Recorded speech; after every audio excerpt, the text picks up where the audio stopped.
자, 지금까지는 이제 국가연구개발혁신법 그리고 국가연구개발사업 연구개발비 사용기준, 그다음에 국가연구개발혁신법 매뉴얼을 가지고 여러분들한테 설명을 좀 드렸고요. 지금부터는 이제 그 실무적으로 그 지정회계법인이 두 군데로 운영되고 있는데 정동회계법인과 도원회계법인으로 운영되고 있어요. 따라서 그 정동회계법인과 도원회계법인의 실무자가 실무적으로 많이 받고 있는 Q&A에 대해서 그 설명을 좀 드릴 건데, 제가 정동회계법인 소속이다 보니까 이제 정동회계법인은 제가 할 거고요. 지금 이 설명회는 모두에 말씀드렸듯이 정동회계법인과 도원회계법인이 콜라보로 이루어지는 설명회인지라 도원회계법인의 Q&A는 이제 도원회계법인의 담당자인 허연실 회계사님이 이제 진행을 하는 식으로 진행이 될 겁니다. 자, 이제 정동회계법인의 주요 질의사항 Q&A인데요. 일단 이렇게 진행이 될 거예요. 구분, 뭐 연구비 항목 해가지고 질문의 내용이 어떤 카테고리냐, 그리고 그 다음에 질의 내용이 뭐냐, 그 다음에 답변이 뭐냐, 뭐 이런 식으로 진행이 될 거니까 참고하시면 될 것 같아요. 연구개발 기간의 종류, 그렇죠.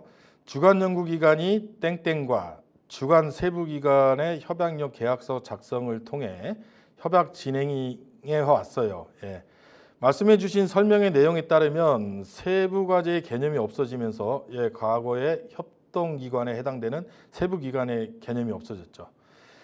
없어지면서 주간 혹은 공동으로의 변경이 되어야 하는지 궁금합니다. 질의할 수 있죠. 답변.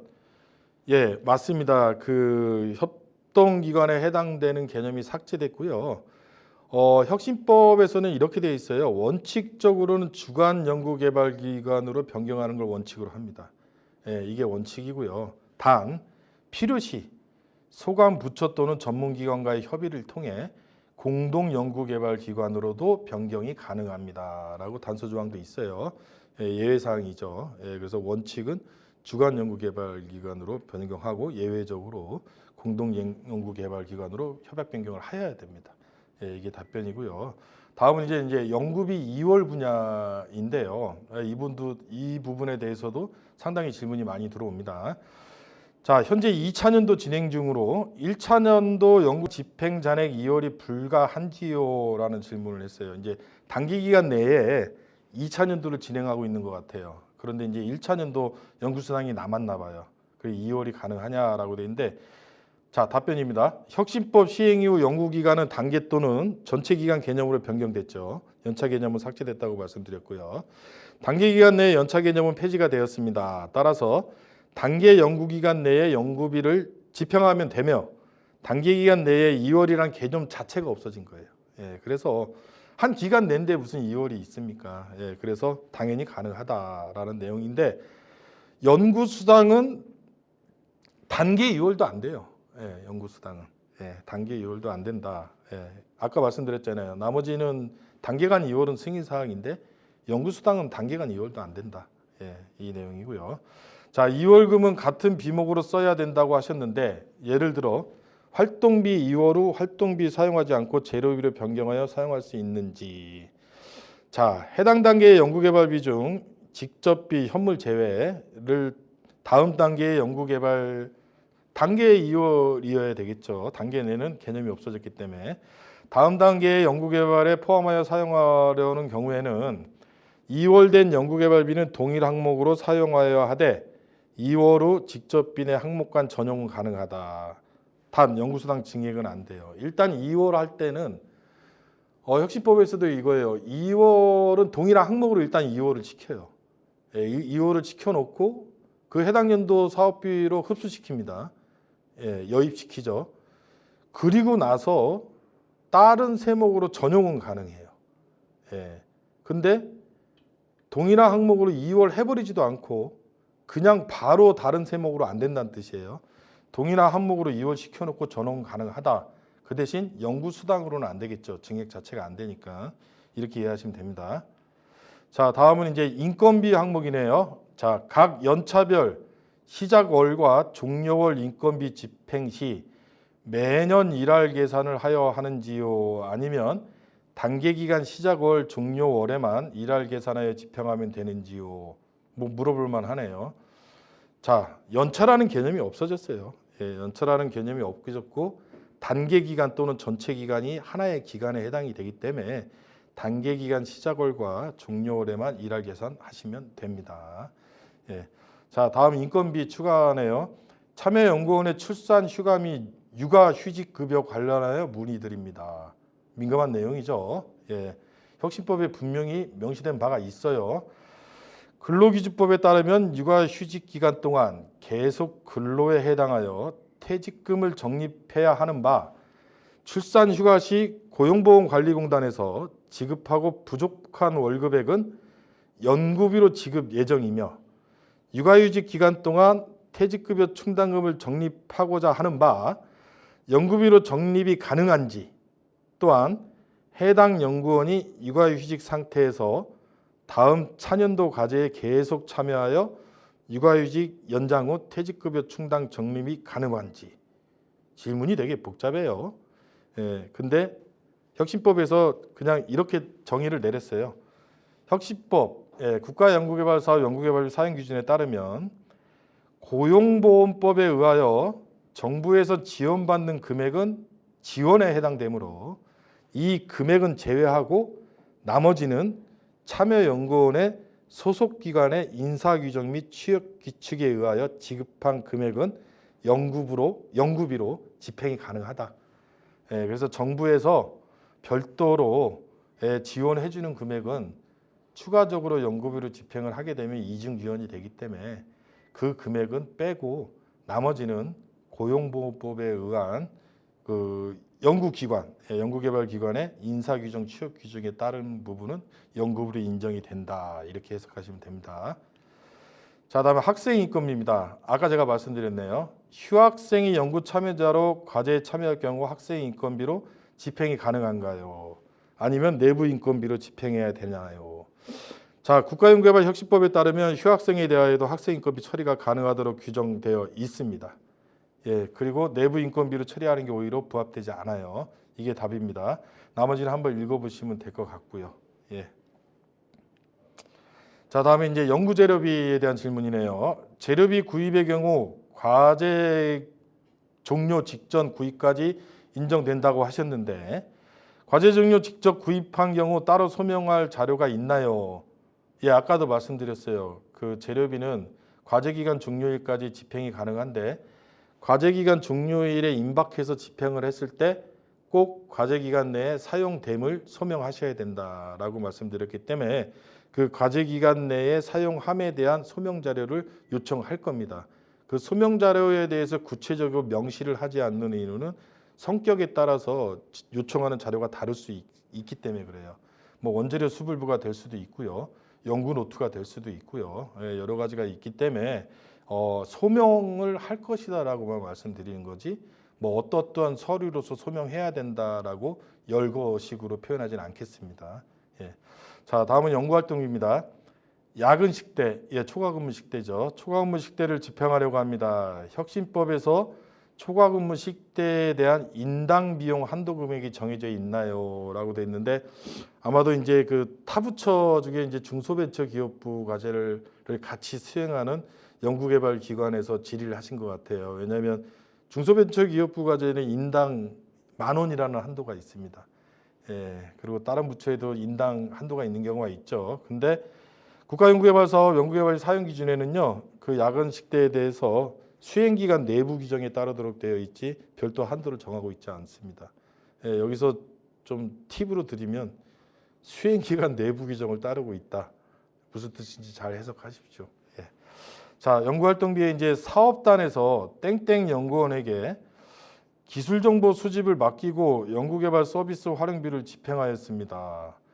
땡땡 연구원에서 사업단의 본부과제 및 주간 공동과제 연구 책임자 참여 연구자에게 자문비를 지급해도 문제가 없는지 문의드립니다. 라고 되어 있는데 이 부분은 아까 제가 강조드렸습니다. 그 최소 단위 부서가 다르면 동일 기간 내든 수행 기간 내든 상관이 없다라는 거고 최소 단위 부서에 대해서는 대학 및 기타 비영리 기관들은 이제 연구실 단위를 의미하고, 그러면 상관이 없는데 영리기관은 최소 단위 부서가 달라도 동일 기간 내는 안 된다. 이렇게 해석하시면 됩니다.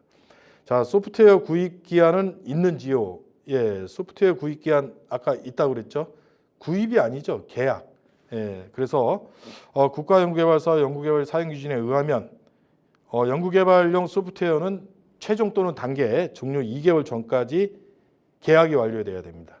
계약이 완료되면 그 기한이 있어요. 그래서 계약 기한입니다. 이것은. 자, 다음은 간접비입니다. 본 사업의 그 연구 내용인 열린 플랫폼, 열린 제작실을 구축하고 있는데 찾아오시는 수요자분들의 대기 공간 또는 휴식 공간을 마련하기 위해 커피 머신기를 구매하고자 합니다. 이 경우 연구환경 유지비 집행이 가능한지요? 라고 되어 있는데 일단은 아까 그 혁신법의 국가연구개발사업 연구개발 사용 기준에 의해서 답변을 드리면 이게 연구실 운영비에는 해당이 될 것 같은데 과연 연구실 운영비냐 아니면 기관 공통 경비냐가 중요 관점인 것 같아요.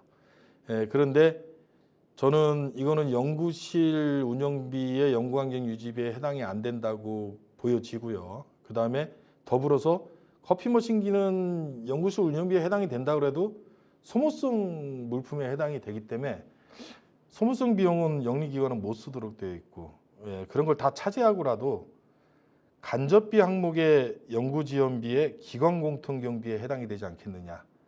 그래서 이건 간접비의 기관공통경비로 쓰셔야 된다는 답변을 드립니다. 자, 사업단에서 간담회를 개최하고 참여하신 분들에게 소정의 기념품을 지급하고자 합니다.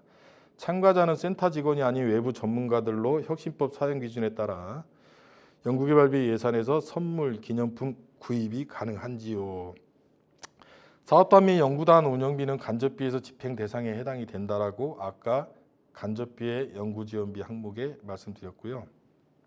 따라서 그 국가연구개발사업 연구개발비 사용기준 제16조 연구지원비 사용 용도를 보게 되면 사업단 운영비 이렇게 돼 있어서 뭐라고 돼 있냐면 연구개발 과제의 효율적 수행을 위해 전문적인 과제 관리를 위한 사업단, 연구당 등이 운영되는 경우 그 운영 비용 및 비품 구입 비용은 간접비로 집행하도록 되어 있습니다. 이 부분 참고 바랍니다. 주의하셔야 돼요. 자, 이상으로 이제 그 국가연구개발 혁신법 매뉴얼, 그다음에 국가연구개발 사업 연구개발비 사용 기준, 그다음에 Q&A, 그리고 정동회계법인에 대한 실무적 질의응답에 대한 설명을 한 그 정동회계법인의 정산본부장인 최정길이었습니다. 감사합니다. 네, 안녕하세요. 도원회계법인에서 한국보건산업진흥원과 식약처 사업비 정산을 담당하고 있는 허현실 회계사라고 합니다. 지금부터는 저희 회계법인을 통해서 질의응답된 혁신법 관련한 몇 가지 사례들에 대해서 말씀을 드리도록 하겠습니다. 네, 첫 번째 질문입니다. 타 과제에서 인건비 계상률 100%로 참여하고 있을 경우에 한국보건산업진흥원 과제에 인건비 계상률 0%로 참여가 가능한지 문의를 드립니다 하셨는데요.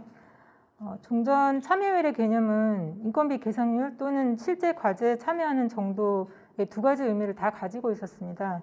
따라서 참여율 0%라는 의미는 과제에 참여하지 않는 경우로 해석이 되었고 또 3책50 미만 과제에 참여를 하더라도 참여율이 이미 100% 계상된 경우에는 추가로 과제에 참여를 못하는 것으로 규정 해석을 해왔었습니다. 그런데 혁신법 이후에는 인건비 계상률에서 실제 과제에 참여하는 정도인 참여율 개념이 폐지가 되었기 때문에 3책50을 초과하지 않는 범위라면 계상률 0%로 과제 참여를 할 수 있는 것으로 보고 있습니다. 주의하실 점은 인건비 계상률 0%로 과제 참여하는 경우라고 해도 통합이지바루에 참여연구원으로 등록이 반드시 필요한 점 유의를 하시면 되실 것 같습니다. 네, 두 번째, 영리법인 인건비 관련한 질문입니다. 영리기관의 장은 현금으로 계상하는 인건비를 원래 계획보다 증액하거나 감액하려 계상하려는 때는 중앙행정기관의 장의 사전 승인을 받으셔야 되는데요. 그런데 인건비 총액의 변경이 없이 연구원만 변경되는 경우에 승인이 필요한지 문의를 주셨습니다.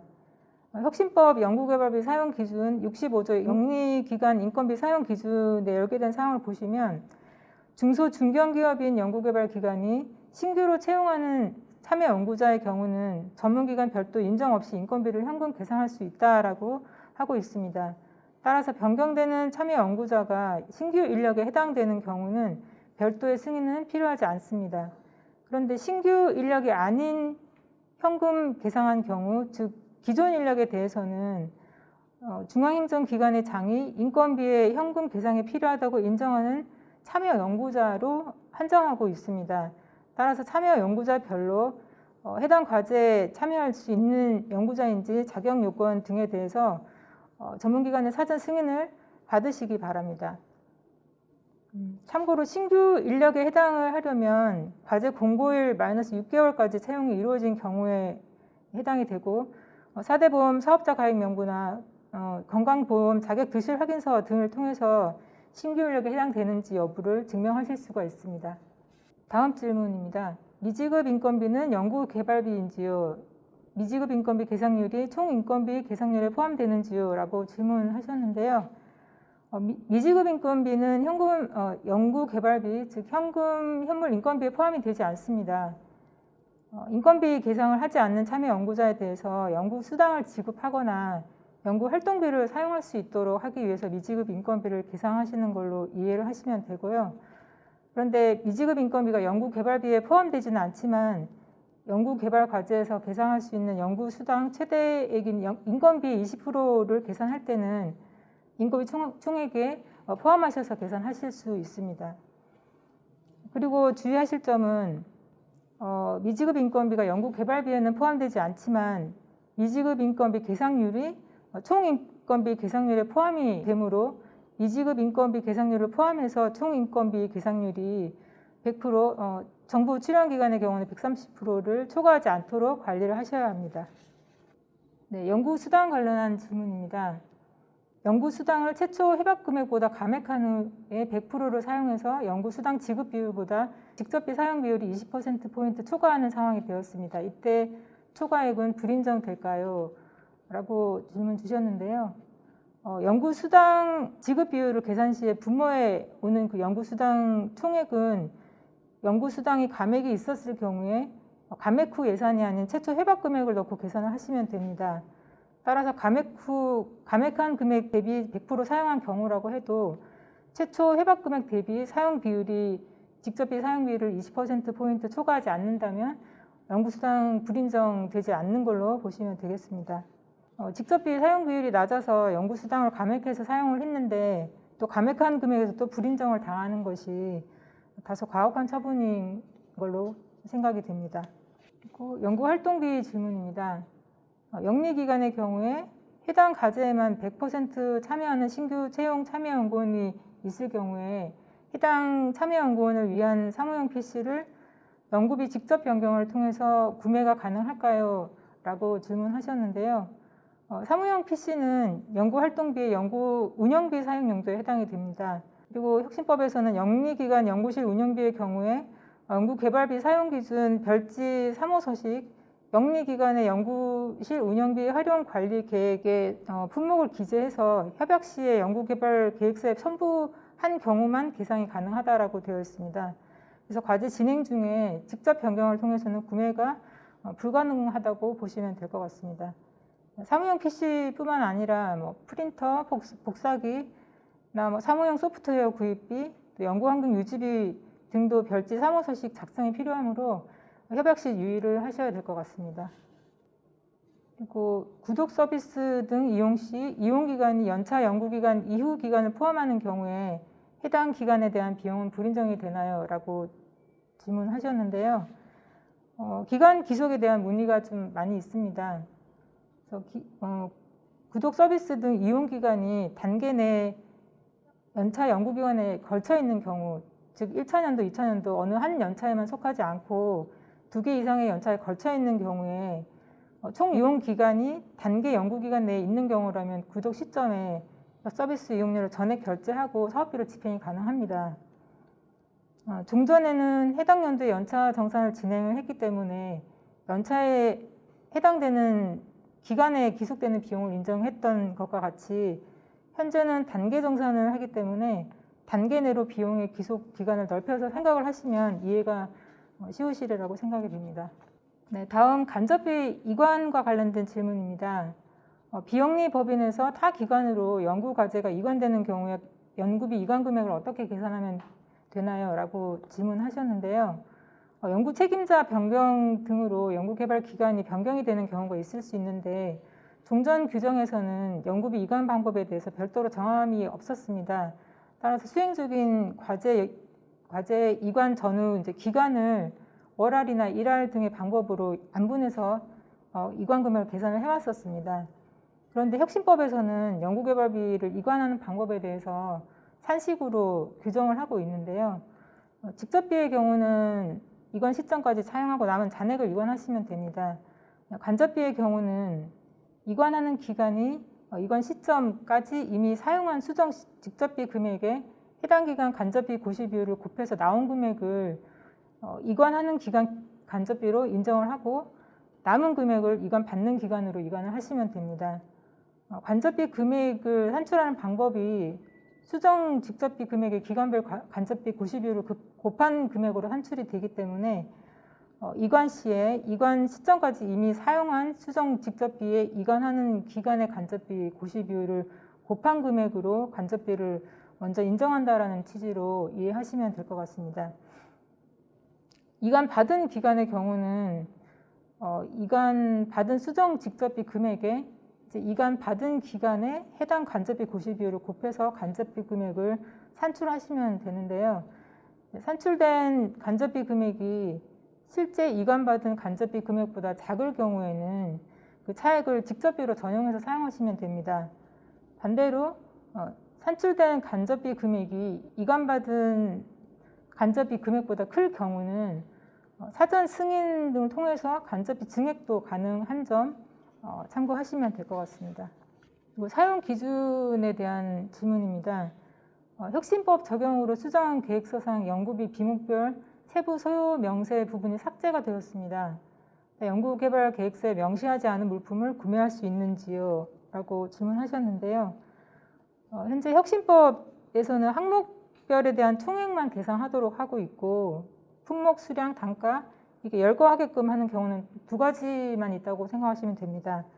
첫 번째는 3천만 원 이상 연구시설 장비 구입하는 경우이고요. 두 번째는 영리기관의 연구실 운영 경비를 사용할 경우인데요. 나머지의 경우는 항목별 총액만 기재하도록 하고 있기 때문에 개별적인 물품의 구매나 대여 등 연구개발비 사용 결정을 연구개발기관이 자유로이 결정할 수 있습니다. 다만 연구개발비를 해당 과제 한 목적성에 맞게 사용을 해야 되고 연구개발비 사용 기준에 명시된 연구개발비 부담 기준, 사용 용도, 계산 기준, 인정 기준 및 사용 절차, 또 사전 승인 사항에 부합되게 사용을 하시면 됩니다. 그리고 연구비를 자유롭게 사용하실 수 있지만 과제학 직접 관련성이나 한목적성에 대한 소명 책임이 연구기관에 있는 만큼 책임성을 가지고 연구비를 사용하도록 하고 연구 수행과 무관하거나 과도한 사용을 할 경우에는 결국 인정되지 않을 수 있다는 점을 항상 유의하셔야지 될 것 같습니다. 연구개발기관 내부 거래에 대한 질문입니다. 연구개발기관 내부 시설 및 장비 사용료를 연구개발비로 계상이 가능한가요? 라고 질문하셨는데요. 혁신법에 의한 경우에도 원칙정의로는 연구개발기관 내부 및 연구기관 간 비용은 불인정 사항에 해당이 되는데요. 다만 사용기준 제21조의 예외사항에 대해서 자세히 규정을 하고 있고 그중에 비영리 기관이 공동 활용을 위하여 구축한 연구시설 장비를 사용하는 데 필요한 비용인 경우 계상이 가능하도록 하고 있습니다. 보건의료 R&D 과제를 수행하시는 대학이나 병원 등 많은 비영리 기관에서 공동 활용을 위한 내부 시설 및 장비를 사용해서 실험이나 임상 등 연구를 많이 진행하시는데요. 이런 비용들을 이제 규정에 따라서 비용 인정을 받으시면 되겠습니다. 다만 이게 내부 거래이기 때문에 집행 금액의 객관성과 이 서비스의 실제성에 대해서 증빙을 잘 구비를 하셔야 되는데요. 사용료 산출에 대한 기간 자체 규정, 그리고 사용을 증명할 수 있는 사용 시간과 결과물에 대한 증빙으로 잘 구비를 해주시기 바랍니다. 다음 질문입니다. 연구개발비 사용 실적 보고 및 정산 수수료 납부 주기에 대해서 문의를 주셨는데요. 혁신법에서 연구 과제 단계 또는 최종 종료일로부터 3개월 이내에 연구개발비 정산에 착수하도록 하고 있습니다. 따라서 연구개발 기관은 연구개발비 사용 실적 보고서를 각 단계 또는 과제 최종 종료되는 날로부터 3개월 이내에 제출하셔야 되고, 저희 회계법인에서는 그로부터 3개월 이내에 정산을 실시하고 정산 보고서를 발행하도록 하겠습니다. 단계 기간 내 연차 연구 기간 종료 시에는 기관에서는 연구 기간 종료일로부터 1개월 이내 사업비 집행 등록을 완료해 주시고요. 위탁 회계법인에서는 그로부터 2개월 이내에 정산에 준하는 연차 상시 점검을 실시하고 상시 점검 보고서를 발행하도록 하겠습니다. 정산 수수료는 종전과 같이 연차 종료 시에 연 1회로 납부를 하시면 됩니다. 네, 마지막 질문입니다. 2021년 이후 연구개발 과제에 대하여 연구 수당 및 간접비 초과 집행 불인정 관련해서 직접비 집행 비율을 산정하셔야 되는데, 이때 현물을 제외해서 산정하는지, 또 20년 과제에 대해서는 현물을 포함하는지 부분에 대해서 질문을 주셨는데요. 혁신법 사용 기준에 명시된 바와 같이 직접비 집행 비율 산정 시 현물로 계상한 금액은 제외해서 산정을 하셔야지 됩니다. 따라서 21년 이후 연구개발 과제에 대해서는 현물을 제외한 금액으로 직접비 집행 비율을 산정하시고요. 20년 과제에 대해서는 종전 방식대로 현물을 포함해서 직접비 집행 비율을 계산하시면 될 것으로 보입니다. 네, 이상 도원회계법인의 Q&A 사례들에 대해서 말씀드렸습니다. 감사합니다.